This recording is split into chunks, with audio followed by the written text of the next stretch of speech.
I should have seen it coming when my mom cornered me during the bouquet toss, her manicured nails digging into my wrist as she whispered, "We need to talk." But I was too caught up in my sister Emma's perfect moment, her designer gown flowing like liquid silk, her new husband spinning her across the dance floor of the country club ballroom. 50 guests surrounded us in this Pinterest-perfect reception, crystal chandeliers casting warm light over tables draped in ivory and gold. I adjusted my red cocktail dress, the one I'd bought specifically because Emma said it would photograph beautifully, and smiled for the cameras like the supportive older sister I'd always been. The venue itself screamed money, something our family had never had growing up in our cramped two-bedroom apartment. But here Emma was, living her fairy tale, and I genuinely felt happy for her. She deserved this after years of struggling to find her direction. What I didn't expect was for my parents to use this moment of celebration as an ambush. Dad appeared on my other side, his rented tuxedo a stark contrast to the Armani suits worn by Emma's new in-laws. His cologne was too strong, masking the nervous sweat I could sense beneath his forced smile. "Rebecca, honey," he said, his voice carrying that particular tone I'd learned to dread over 30 years of being their daughter. "Your mother and I have been thinking." The photographer captured this moment, the three of us huddled together, my parents flanking me like bookends. To anyone watching, we looked like a loving family sharing an intimate moment during a beautiful celebration. The reality was far more sinister. My mother's grip tightened on my wrist, her thumb pressing against the expensive Cartier bracelet I'd bought myself last Christmas, a small symbol of how far I'd come from the girl who used to count quarters for lunch money. "Thinking about what?" I asked, though every instinct in my body was screaming danger. My parents had a way of making reasonable requests sound like ultimatums, of framing their needs as emergencies that only I could solve. Over the years, I'd paid for Dad's dental work, Mom's car repairs, Emma's college textbooks, and countless other temporary loans that were never repaid. But I told myself that's what family did. We helped each other. Mom's eyes gleamed with something I couldn't quite identify. "Well, sweetheart, you know how proud we are of your success. That beautiful penthouse in Manhattan, your corner office, all those business trips to exotic places." She paused, and I felt the familiar weight of expectation settling on my shoulders. "We've been wondering if maybe it's time for you to share some of that good fortune with family." The words hit me like ice water. Share my good fortune. As if my 16-hour workdays for the past 8 years had been some kind of lucky accident. As if the penthouse I'd sacrificed relationships, sleep, and peace of mind to afford was just an overflowing cup that I should naturally pour out for others. I thought about my sanctuary 30 floors above the Manhattan streets, floor-to-ceiling windows overlooking Central Park, the kitchen where I'd taught myself to cook elaborate meals for one, the home office where I'd built my consulting practice from nothing. What exactly are you suggesting? I kept my voice level, but my heart was already racing. Around us, the reception continued in blissful ignorance. Emma was cutting the cake, her laugh ringing out as frosting somehow ended up on her nose. Guests clinked champagne glasses and shared stories about the happy couple. No one noticed the small drama unfolding in our corner. Dad cleared his throat, the sound rough with something between nervousness and determination. "Well, Rebecca, your sister and Jake are just starting out. That tiny apartment they're renting isn't suitable for building a family, and you," he gestured vaguely toward my general existence, "you have so much space for just one person." "We're not asking for much," Mom added quickly, her voice taking on that wheedling tone that used to work when I was 12 and felt guilty for having more Christmas presents than Emma. "Maybe Emma and Jake could stay in your guest room for a few months while they save up. You're hardly ever home anyway with all your traveling." I felt the familiar tug of family obligation, the invisible chains that had bound me to their needs for 3 decades. The penthouse did have a guest room. I was traveling for business frequently. On paper, their request sounded reasonable, but something deeper, some instinct I'd learned to trust in boardrooms and contract negotiations, told me this was about more than temporary housing. "Mom, Dad," I said carefully, Emma and Jake are adults. They can figure out their own living situation. Besides, the penthouse is my personal space. I need it to decompress from work stress. The temperature in our little triangle seemed to drop 10 degrees. Mom's smile became fixed, plastic. Dad's jaw tightened in that way that meant I'd said the wrong thing. Around us, the party continued, but I felt like we were suddenly in a bubble separate from all that joy and celebration. Decompress? Mom repeated, her voice rising slightly before she caught herself and lowered it again. Sweetheart, family is more important than your alone time. Emma has been nothing but supportive of your career. Remember when she helped you move into your first apartment? When she came to your college graduation even though she had finals the next week? The guilt arrows hit their target with practiced precision. Emma had done those things. She'd also borrowed my car and returned it with an empty gas tank and a mysterious scratch. She'd forgotten to pay me back for concert tickets, graduation gifts, and her share of our parents' anniversary dinner. But pointing out those details would make me sound petty, ungrateful, selfish. All the things my parents had trained me to fear being. I appreciate everything Emma has done, I said, choosing my words like a diplomat walking through a minefield. But asking me to give up my privacy isn't a small favor. It's a major lifestyle change. Dad's face was hardening into the expression I remembered from childhood arguments. Your lifestyle, he said, loading the words with disdain. Rebecca, you live alone in a place that could house a whole family. You eat dinner by yourself every night while your sister struggles to afford groceries. How is that fair? Fair. The word that had haunted my entire childhood. It wasn't fair that I got better grades, so I had to help Emma with her homework. It wasn't fair that I got a scholarship to college, so I had to contribute to Emma's tuition from my part-time job earnings. It wasn't fair that I landed a good job right after graduation, so I had to help with family expenses while Emma found herself through 3 different career changes.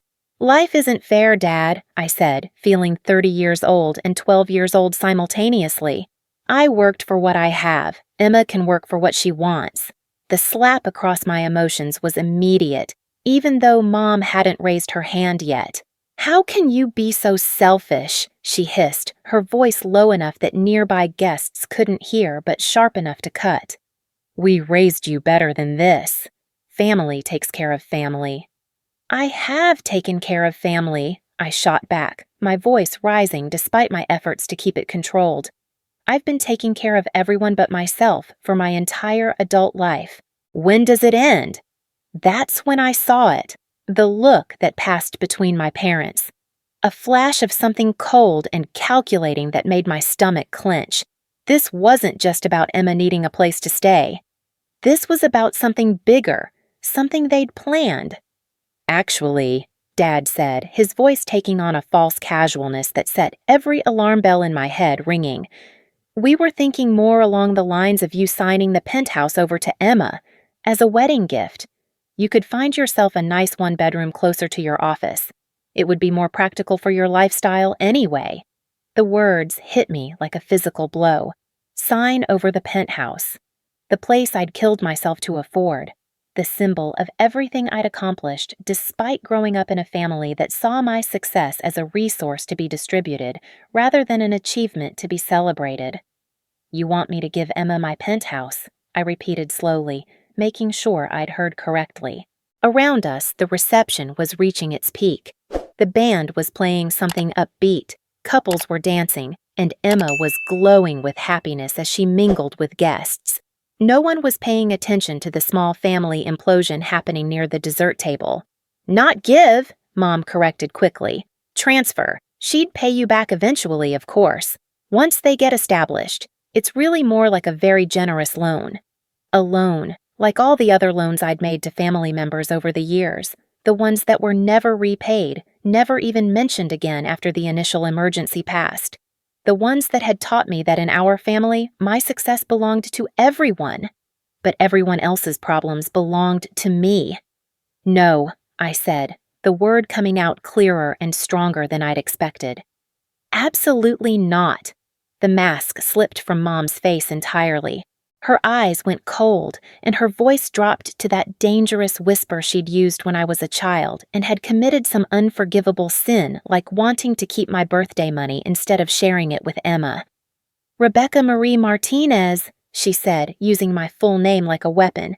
"You are being incredibly selfish right now. This is your sister's wedding day. She's starting a new life, building a family, and you're so wrapped up in your material possessions that you can't see past your own greed." Greed? The word escaped before I could stop it, louder than I'd intended. A few nearby guests glanced our way, their expressions curious and slightly concerned. I lowered my voice but couldn't quite control the tremor of anger running through it. Working 16-hour days to afford something is greed? Sacrificing relationships and sleep in my social life to build a career is greed? "You wouldn't have any of it without us," Dad interjected, his face flushed with anger or embarrassment or both. "We raised you, supported you, believed in you when no one else did. Everything you have is because of the foundation we gave you."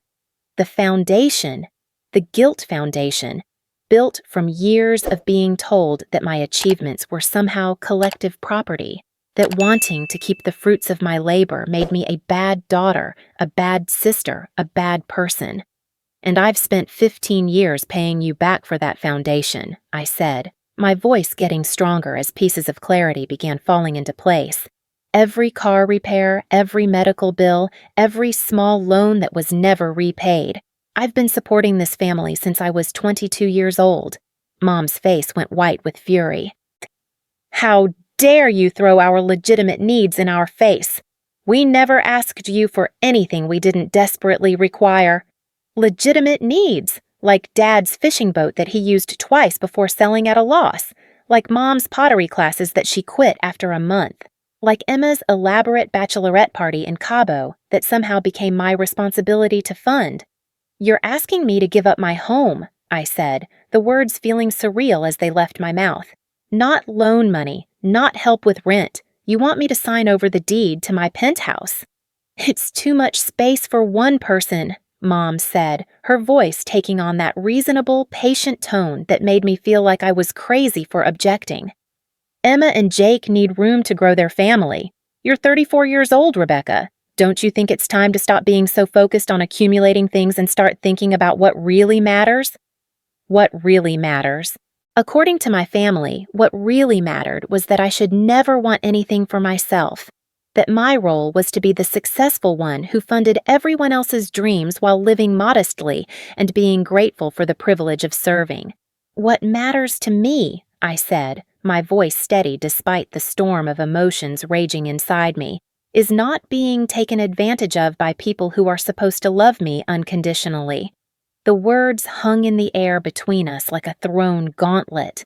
Around us, the reception was reaching its crescendo. Emma was preparing to toss her bouquet, gathering all the single women in the center of the dance floor. Someone called my name, encouraging me to join the group, but I felt frozen in this moment of truth with my parents. Dad's face had gone from flushed to purple. "Taken advantage of? Rebecca, we're your family. Everything we've ever asked of you has been for the good of everyone." "The good of everyone except me," I said, and as the words came out, I realized how true they were. Every sacrifice I'd made, every boundary I'd crossed, every time I'd said yes when I wanted to say no, it had all been for the good of everyone except me. "You selfish little bitch," Mom said, the words so quiet that only Dad and I could hear them. "After everything we've done for you, this is how you repay us? By being greedy and heartless on your sister's wedding day?" The slap came so fast I didn't see it coming.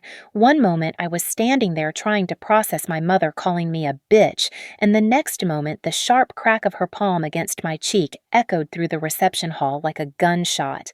My diamond earring flew off from the impact, skittering across the marble floor.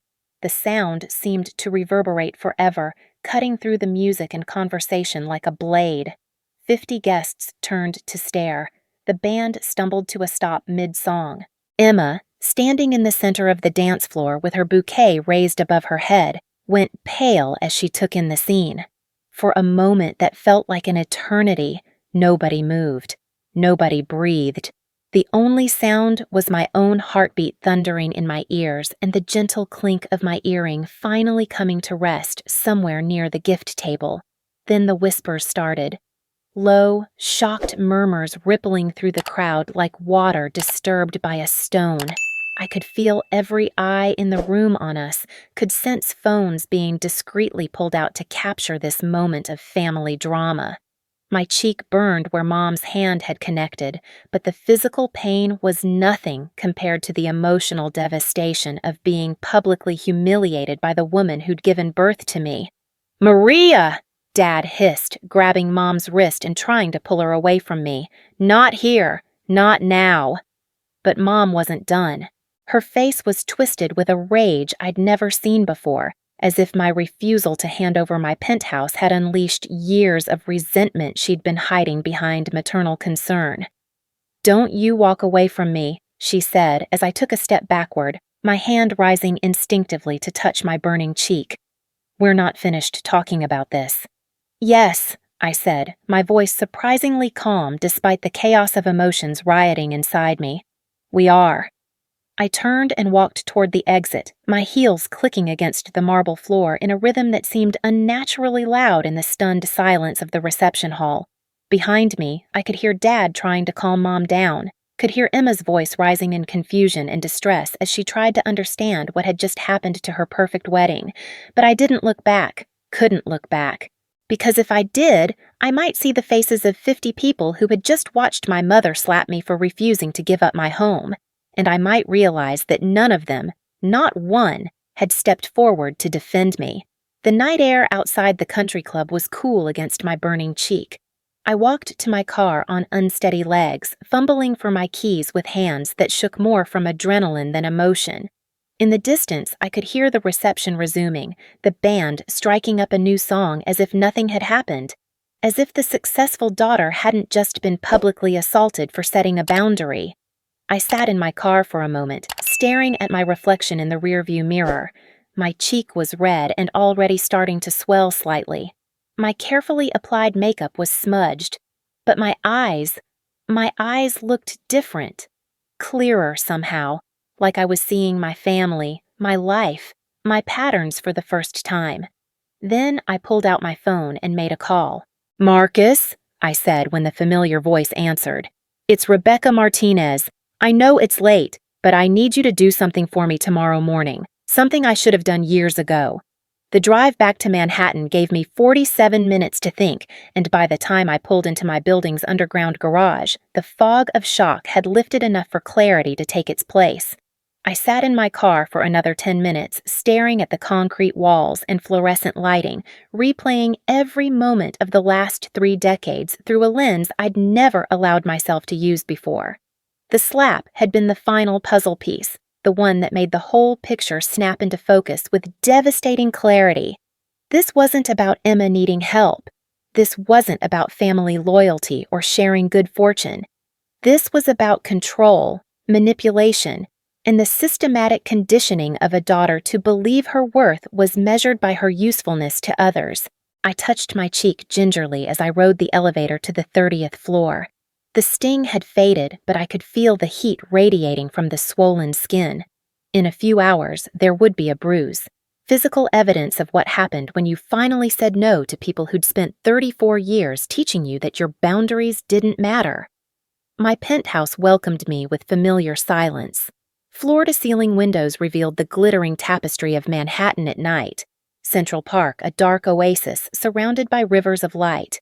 This was my sanctuary. The space I'd created for myself after years of living in shared apartments, borrowed rooms, and cramped quarters where privacy was a luxury I couldn't afford. Every piece of furniture had been chosen carefully.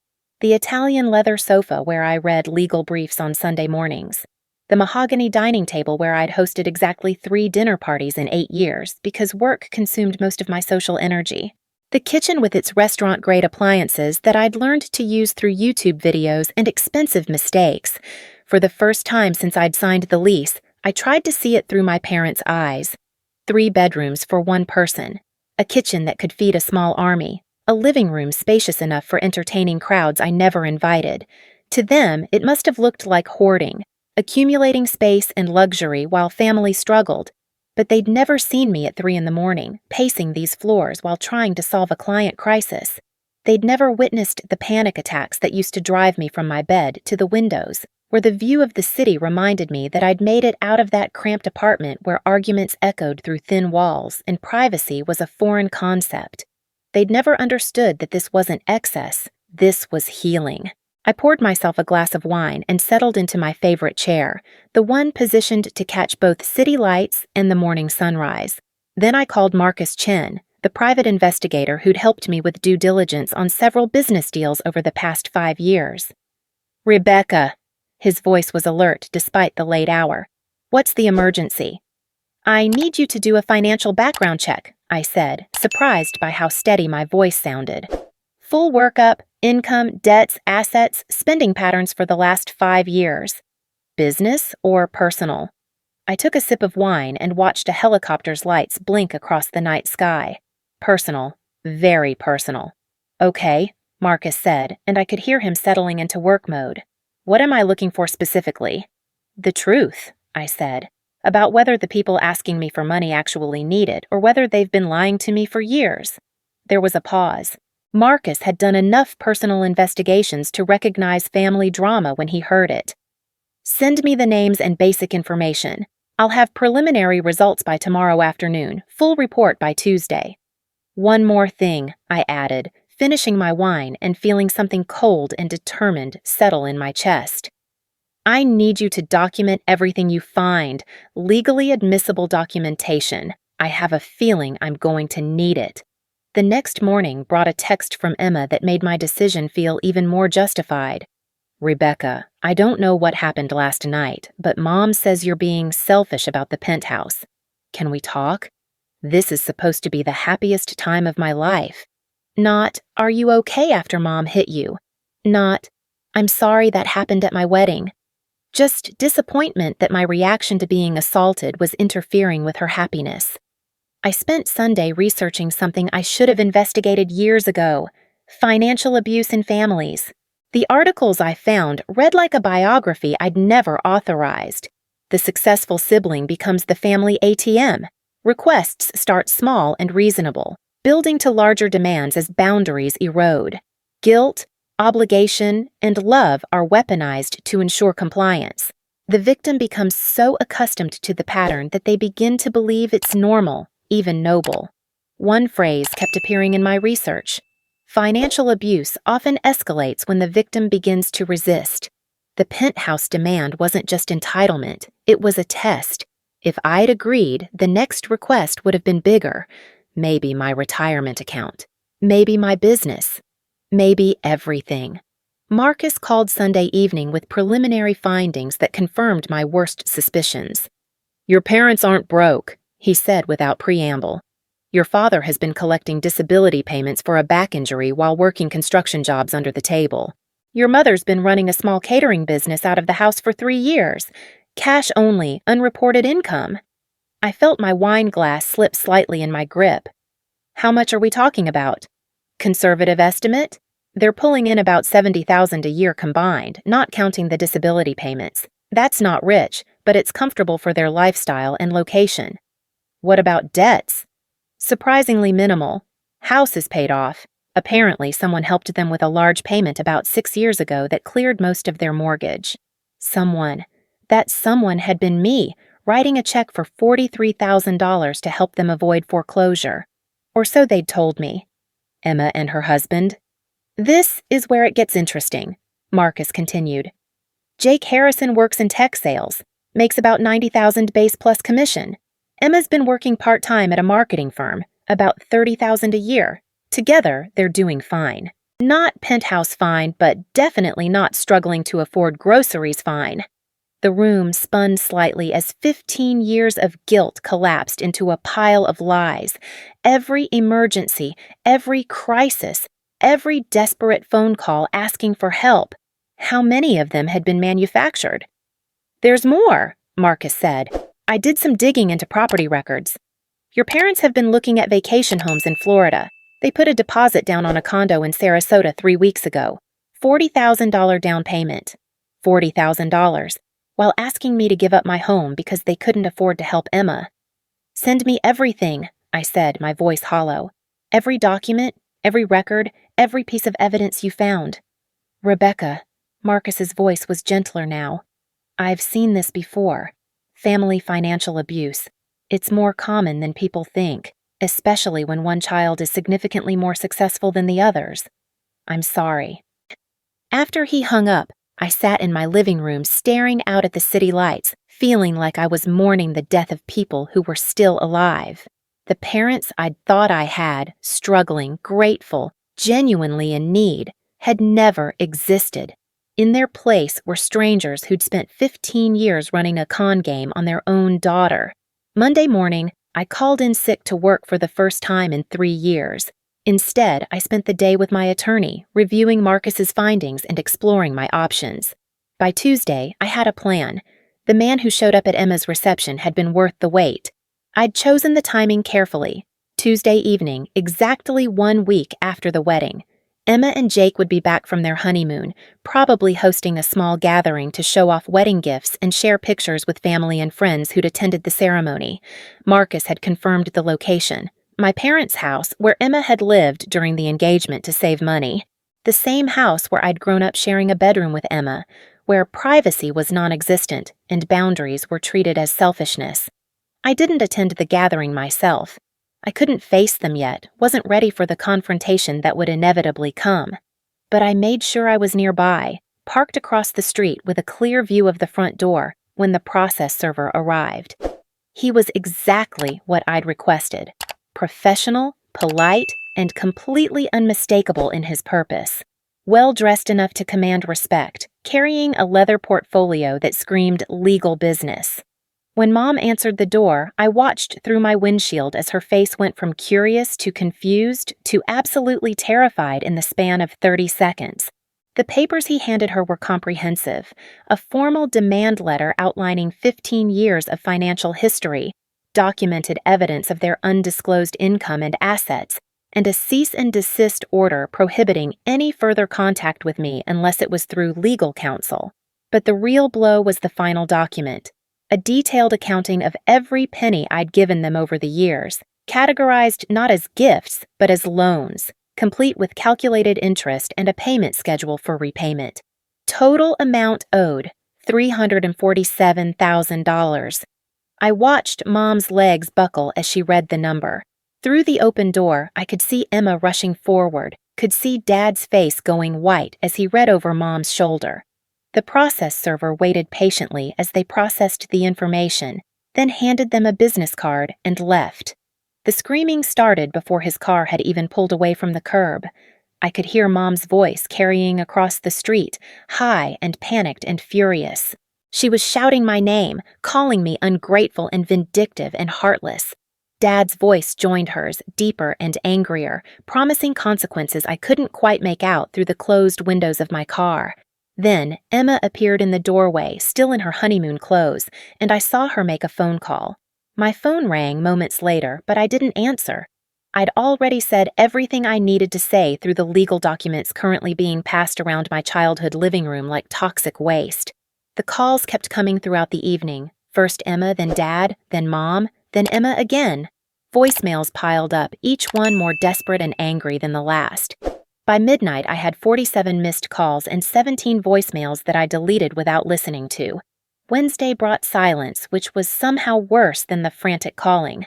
I went to work and tried to focus on client meetings and contract negotiations, but my mind kept drifting to the house across town where my family was probably sitting in stunned disbelief, finally confronting the reality of their financial situation without me as their safety net.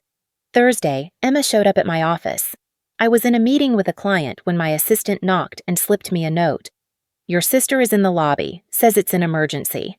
I finished the meeting, walked to the elevator, and found Emma sitting in the reception area looking like she hadn't slept in days. Her skin was blotchy, her hair uncombed, her wedding ring catching the light as she twisted it nervously around her finger. "Rebecca," she said when she saw me, standing up so quickly she knocked over her purse. "Thank God, we need to talk." "No," I said, my voice calm and professional. We don't. You can't be serious about this lawsuit, she said, following me toward the elevator. $300,000? Rebecca, that's insane. That's our parents' entire retirement fund. It's my money, I replied, pressing the button for the elevator. Money I earned, money I loaned to people who lied about needing it. They didn't lie, Emma said, her voice rising. Maybe they didn't tell you about every source of income, but they were still struggling. You know how expensive everything is now. The elevator arrived and I stepped inside. Emma followed, ignoring my body language that clearly communicated I wanted to be alone. Emma, I said as the doors closed, I know about the Florida condo. I know about Dad's under-the-table construction work. I know about Mom's catering business. I know that you and Jake make more money together than most families in America. Emma's face crumpled. How do you know all that? I hired an investigator, I said simply. I wanted to understand why my family thought I owed them my home. It's not about owing, Emma said, tears starting to spill down her cheeks. It's about sharing. It's about family. Family, I repeated, and the word tasted bitter. Emma, when was the last time anyone in our family asked me how I was doing? When was the last time anyone showed interest in my life that didn't involve money? The elevator reached my floor, and I stepped out. Emma grabbed my arm. Rebecca, please. Mom is having panic attacks. Dad hasn't eaten since Tuesday. They think you hate them. I don't hate them, I said, gently removing her hand from my arm, but I don't trust them anymore, and I can't have relationships with people I don't trust. So that's it? Emma's voice cracked. 15 years of family history just gone? Over money? This isn't about money, I said, feeling the truth of it settle in my bones. This is about respect. This is about honesty. This is about treating me like a person instead of a bank account. Friday afternoon brought the call I'd been expecting. Mom, her voice smaller and more fragile than I'd ever heard it.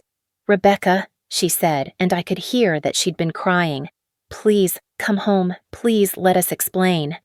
There's nothing to explain, I said, standing at my office window and looking down at the street 30 floors below. I've seen the financial records. I know the truth. The truth is that we love you, Mom said, her voice breaking. The truth is that we're proud of you. The truth is that we made mistakes, but we never meant to hurt you. The truth, I said quietly, is that you slapped me in front of 50 people for refusing to give up my home. The truth is that you've been lying to me about your finances for years while guilt-tripping me into supporting you. The truth is that you raised me to believe my only value was what I could provide for others. Silence stretched between us across the phone line. Finally, Mom spoke again. What do you want from us? I want you to take responsibility, I said. I want you to acknowledge that what you did was wrong. I want you to understand that I'm a person with my own needs and boundaries, not just a solution to your problems. We can do that, Mom said quickly. We can change. We can be better. Maybe, I said. But that's work you'll have to do without me for a while. I need space to figure out who I am when I'm not trying to save everyone else. How long? Mom's voice was barely a whisper. I don't know, I said honestly. Maybe a year, maybe longer, maybe never. It depends on whether you can learn to see me as your daughter instead of your bank account. I hung up before she could respond, then turned off my phone and sat in the gathering darkness of my office, watching the city light up below me. That weekend, I did something I hadn't done in 15 years. I kept my money for myself. Instead of calculating how much I could spare for family emergencies, I bought art for my walls, scheduled a vacation to Italy, and opened a savings account specifically for things that brought me joy. The calls continued sporadically over the following weeks, but they were different now, less demanding, more pleading. Emma left voicemails talking about family therapy and new understanding. Dad sent awkward text messages apologizing for not recognizing my autonomy. Mom mailed handwritten letters that were forwarded through my attorney, each one a little more desperate than the last. But the most telling response came from unexpected sources. Aunts and uncles who'd witnessed the wedding scene called to share their own stories about my parents' financial manipulation. Cousins reached out to thank me for finally saying what they'd all been thinking for years. Emma's new in-laws, who'd been present for the slap, sent a formal note expressing their shock and support for my decision to protect myself. The family narrative my parents had carefully constructed, Rebecca, the selfish daughter who'd forgotten her roots, crumbled when exposed to outside scrutiny. People who'd known us for years suddenly understood that the emergency loans and desperate phone calls hadn't been isolated incidents but part of a systematic pattern of financial abuse. 3 months later, I was having coffee with my neighbor, an elderly woman named Mrs. Chin, who'd lived in the building longer than anyone. She'd noticed that I seemed different lately. Lighter, more relaxed, less anxious. "You know," she said, stirring sugar into her tea, "my own daughter went through something similar with her family. Different circumstances, but the same pattern. They loved her success more than they loved her." "How did it end?" I asked. "It took 2 years of no contact before they were willing to see her as a person instead of a provider," Mrs. Chen said. "But eventually, they rebuilt their relationship on healthier terms. Now she has the family she always wanted, one that values her for who she is, not what she can give." That night, for the first time in months, I allowed myself to hope that someday I might have that too. Not the family I'd grown up with, built on guilt and obligation and financial dependency, but a real family based on mutual respect and genuine love. I looked around my penthouse, the space I'd nearly given away to keep peace with people who'd never given me peace in return, and felt something I hadn't experienced in 34 years. I felt free.